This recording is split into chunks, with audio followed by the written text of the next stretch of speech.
السلام عليكم ورحمة الله وبركاته. لو انت موظفة او عروسة جديدة ما بتحبيش تقفي في المطبخ كتير، ما عندكيش وقت، ما بتحبيش تطبخي، النهاردة جايبالك وصفتين سهلين جدا. اولا سهلين، ما بيوقفوكيش كتير في المطبخ، وحلوين جدا ومغذيين وطعمهم في منتهى الجمال. حتى لو عندك اطفال وما بيحبوش الطبيخ هتعملي لهم الوصفتين دول احلى من بعض. تابعيني وتابعي الفيديو معايا النهارده، ومعاكي ام حبيبه. ما تنسنيش بلايك للفيديو وتعليق حلو منك والاشتراك بقى وتفعيل الجرس لو انت مش مشتركه عندي في القناه. اول وصفه هعملها هي وصفه السجق البلدي. اهم حاجة ان انت تكوني جايبة نوع سجق يعني يكون كويس من جزار كويس. انا هنا السجق بتاعي انا عارفة ان نسبة الدهن فيه قليلة، فجبت صينية كده او طاسة او اي جريل عندك، حطيت فيه شوية من الزيت. لو انت عارفة ان السجق بتاعك فيه نسبة دهن كتيرة ما تحطيش زيت، هو هينزل منه في نفسه كده شوية دهن. وشوحتهم كويس جدا جدا لحد ما خدوا لون معايا حلو كده محمر. وكنت بقى مجهزة معايا بصل مقطعاه اي تقطيعة انتي بتفضليها او بتحبيها. ابتديت كده اقلب البصل بتاعي مع السجق، وريحة بقى السجق روعة بجد علشان جايباها من جزار كويس. اهم حاجة ان انتي تجيبيها من عند جزار كويس ومضمون. بعد ما شوحت البصل كويس كده مع السجق، روحت بقى منزلة عليها فلفل اخضر. بتحبي بقى الفلفل الحامي ممكن تزودي فلفل الوان زي ما تحبي. وشوحتهم كويس جدا لحد ما البصل دبل معايا شوية. وكنت بقى مقطعة طماطم ورحت منزلة برضو عليهم الطماطم، وفضلت برضو اشوحها معاهم. يا سلام، مش عايزة اقول لكم بقى الريحة يعني عاملة ايه. هنا بقى حطيت رشة ملح، رشة فلفل اسمر، وبابريكا عشان تدي اللون حلو كده، وبقلبهم. ويا سلام، مش عايزة اقول لكم بقى.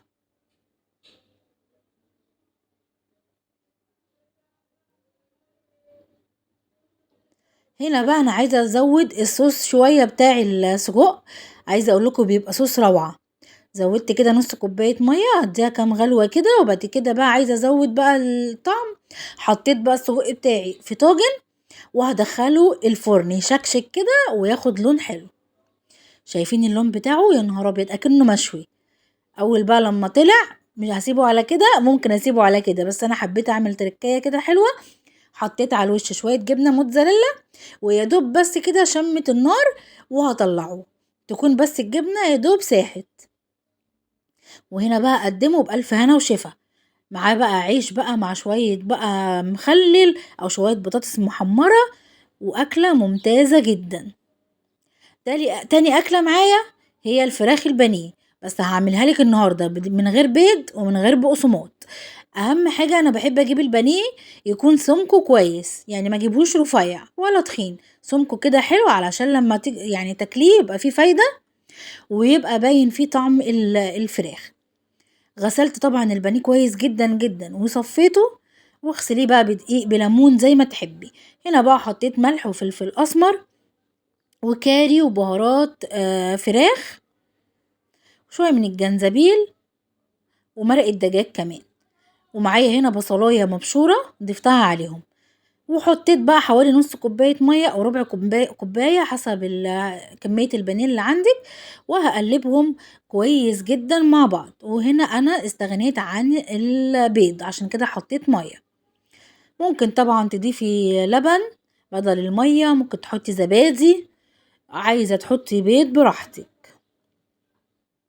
وهسيبهم بقى في التتبيلة دي زي ما انا عايزة، نص ساعة ساعتين تبيتيها زي ما تحبي. كل ما هتقعديها كل ما هتشرب من التتبيلة بتاعتك. هنا برضو جبت الدقيق بتاعي بقى، مش هستخدم بقسماط، وحطيت عليه شوية من البهارات اللي انا تبلت بيها البانيه. وهبتدي انزل بقى كده ايه البانيه بتاعي. ممكن تعمليه طبقة واحدة من الدقيق، وممكن تعمليه طبقتين، يعني نزليه كده في الدقيق وبعد كده رجعيه في المية دي اللي مليانة تتبيلة اللي كنا متبلين فيها البانيه، ورجعيه في الدقيق تاني. يبقى انت كده عملتيله طبقتين. حطيته في الدقيق ورجعته تاني، خد شوية كده من المية اللي مليانة تتبيلة، ورجعته تاني في الدقيق. كده انا بزود الطبقة بتاعتي وبزود القرمشة. بعد بقى ما اخلص البانيه بتاعي كله احطه شوية في الفريزر يجمد كده شوية، وبعد كده اروح بقى مطلعاه وقلياه. الزيت بقى يبقى درجة حرارة متوسطة، ما ينفعش يبقى واطية جدا وما ينفعش يبقى عالي جدا. لو عالي جدا هتحمر معاكي بسرعة والزيت هيغمق وممكن البانيه من جوه يبقى لسه ني. خليه كده الزيت بتاعك على طول درجة الحرارة متوسطة. شايفين خد اللون الذهبي الحلو ازاي وقرمشة بقى ولا اروع. ودي كانت تاني وصفة معانا النهاردة. ممكن بقى تحمري جنبيها شوية بطاطس مع شوية سلطة وبألف هنا وشفا. وممكن طبعا تعملي معاها مكرونة بصلصة او مكرونة بالبشاميل زي ما تحبي. بجد روعة. البانيه طالع خفيف جدا لان احنا مش حاطين فيه بيض، وكمان مش مستخدمين البقسماط، فروعة بجد. وشايفين سمك البانيه بيبقى طعمه حلو جدا علشان انا قطعة البانيه ولا رفيعة ولا تخينة وسط، فبالتالي هتدوقي بقى طعم اللحمة الفراخ بتاعتك طعمها هيبقى روعة معاكي. لكن لو رفيع قوي بصراحة بحسه مش لطيف، ما بتحسيش ان انتي كلتي فراخ يعني. مع حبة بقى بطاطس محمرة ومع السلطة اعملي سندوتشات زي ما قلتلك، ممكن تعملي جنبيه مكرونة زي ما تحبي.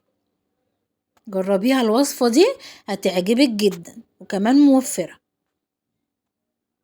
يا سلام بقى على السلطة الخضراء.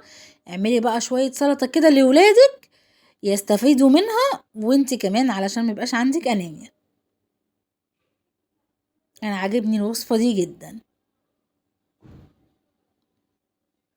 عايزة اوريكم قد ايه مقرمشة وجميلة ومش شاربة زيت. عايزة بقى اقول لكم هعمل وصفة حلوة جدا، هي وصفة صوص الجبن، صوص الجبنة الشيدر. تمام. هنعمل صوص الجبنة الشيدر في البيت موفر جدا. معايا كوباية من الحليب، نزلت عليها معلقة من النشا وأقلبهم كويس جدا مع بعض. الحليب يكون بارد علشان النشا تدوب معايا وما تكلكعش. تمام. بعد ما قلبتهم كويس جدا وعلى البارد ولعت بقى النار واقعد اقلب فيهم لحد ما يتقل شوية معايا واللبن يسخن. اول لما يبتدي اللبن يسخن هنزل كده جبنة شيدر وجبنة رومي واقلبهم كويس جدا مع بعض.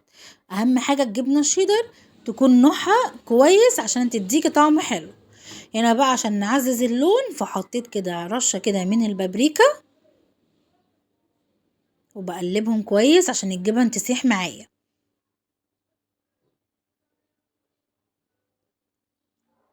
واحط رشة من الكركم عشان يديها اللون الاصفر الحلو بتاع صوص الجبنة الشيدر. شايفين القوام معايا روعة. هنا بقى هحط نص معلقة زبدة او سمنة علشان اللون معايا يبقى حلو وتبقى بتلمع كده وشكلها زي الجاهزة بالظبط. هنا بقى هحطهم في بطرمان. يا سلام. شايفين القوام وكل ما تقعد بتتقل معاكي. ممكن طبعا تحفظيها في التلاجة بس تعملي كمية قليلة لمدة 3 ايام اسبوع بالكتير قوي، بس هما 3 ايام حلو. لو في التلاجة 3 ايام حلو. عشان كده هي كوباية حليب واحدة بس. وعايزة اقولك بقى لو عملتيها جنب الاكل هتتاكل في وقتها. وهنا كلناها جنب البانيه كانت روعة.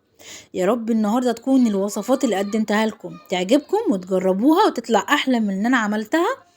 وكل سنة وانتم طيبين، والسلام عليكم ورحمة الله وبركاته.